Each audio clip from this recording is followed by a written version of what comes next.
Assalamualaikum warahmatullahi wabarakatuh dan salam sejahtera buat kita semua.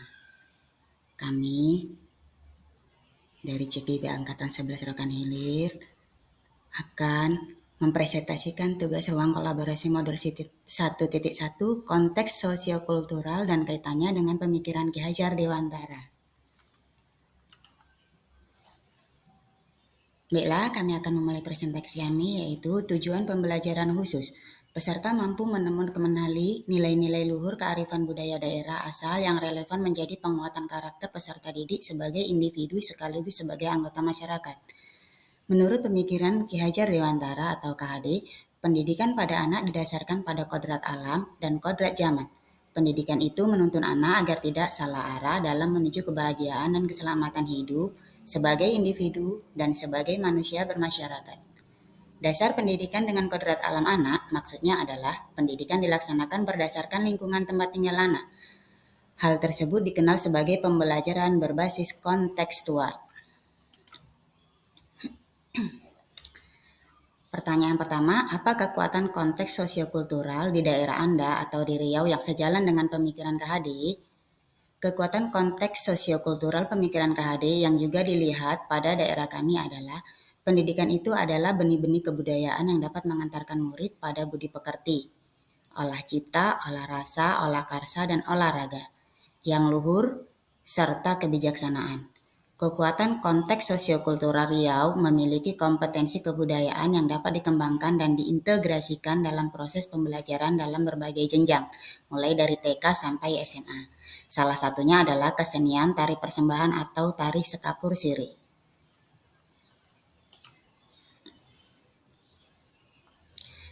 Riau mampu mengarahkan peserta didik untuk melakukan olah cipta, olah rasa, olah karsa, dan olahraga menuju peserta didik yang bahagia dan bijaksana. Tari persembahan atau tari sekapur siri merupakan adab sopan santun masyarakat Melayu yang mendiami kota Pekanbaru. Melalui tarian ini, masyarakat Riau telah menunjukkan kesadaran bahwa manusia saling berhubungan dengan manusia lainnya. Kesadaran sosial tersebut kemudian mampu menumbuhkan komunikasi yang baik, saling menghargai dan menghormati terhadap sesama manusia. Tarian ini biasanya menggunakan pakaian adat Melayu atau baju kurung teluk belanga dengan mahkota berbentuk bunga di atas kepala. Jumlah personil tarian ini sekitar 5-8 orang, dengan satu orang membawakan tepak untuk disuguhkan kepada tamu kehormatan. Tarian ini biasanya ditampilkan pada acara-acara seperti peresmian suatu tempat, pelantikan kepala daerah atau jajarannya, acara-acara di sekolah, dan lain-lain.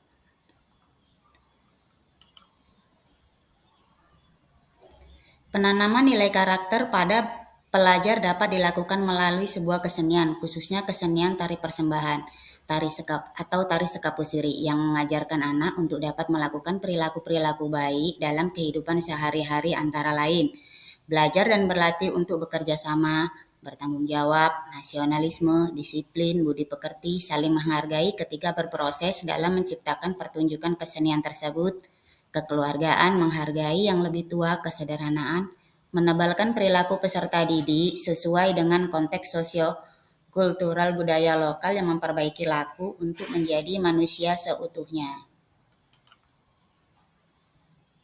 Untuk pertanyaan yang B, bagaimana pemikiran KHD dapat dikontekstualkan sesuai dengan nilai-nilai luhur kearifan budaya daerah asal yang relevan menjadi penguatan karakter peserta didik sebagai individu sekaligus sebagai anggota masyarakat pada konteks lokal sosial budaya di daerah.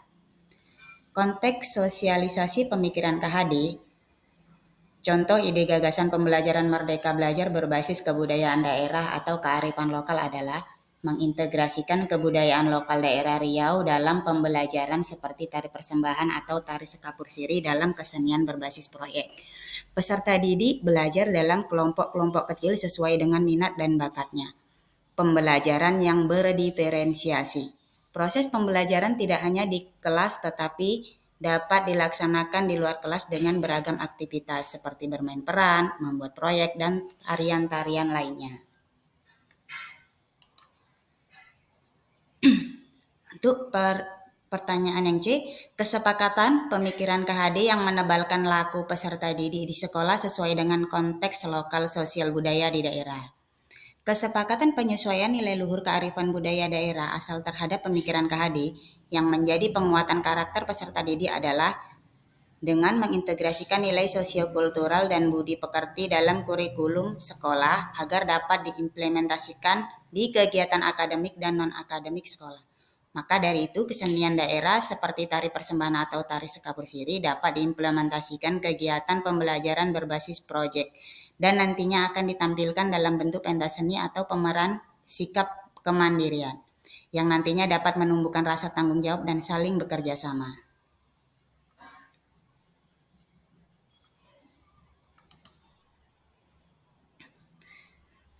Untuk melaksanakan semua kegiatan tersebut tentu ada tantangan dan ada pula solusinya. Berikut tantangan dan solusinya.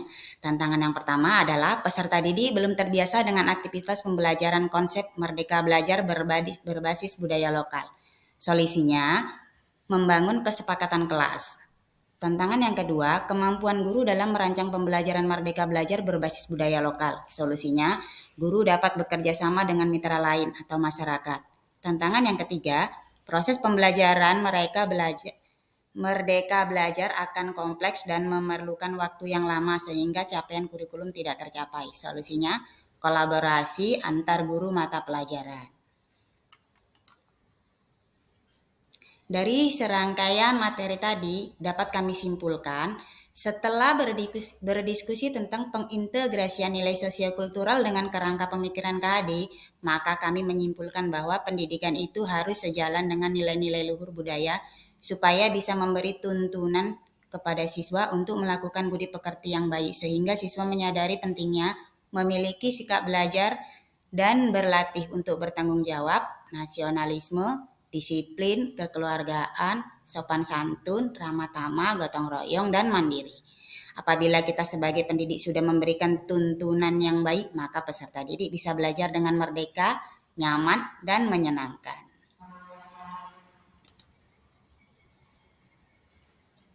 Inilah tugas dari kelompok 1 CGP Angkatan 11 yang dinaungi atau dipimpin oleh fasilitator kami, Ibu Hebat, Ibu Endang Rahayu Ningsi. Dan dengan Bapak PP kami yang juga tak kalah hebat, Bapak Julvan. Berikut peserta kelompok 1, guru-guru hebat kami yang akan melakukan pendidikan CGP Angkatan 11 dan berharap bisa memerdekakan pembelajaran kurikulum merdeka supaya mencapai tujuan pendidikan yang dicanangkan oleh pemerintah. Berikut nama-nama kelompok kami: Muhammad Faizi dari SMP Negeri 2 Palika, Bapak Kholik Khairuddin, Ibu Nursyani, saya sendiri dari SDN 015 Karya Sempurna, Ibu Rika Maharani dari SMA Negeri 4 Bangko Pusako, dan Ibu Rosalina Boruginting dari SMA Negeri 4 Bagan Senembah. Inilah guru-guru hebat kami yang akan berkolaborasi dan akan belajar lebih baik lagi untuk memerdekakan pembelajaran tujuan pendidikan nasional. Terima kasih. Assalamualaikum warahmatullahi wabarakatuh.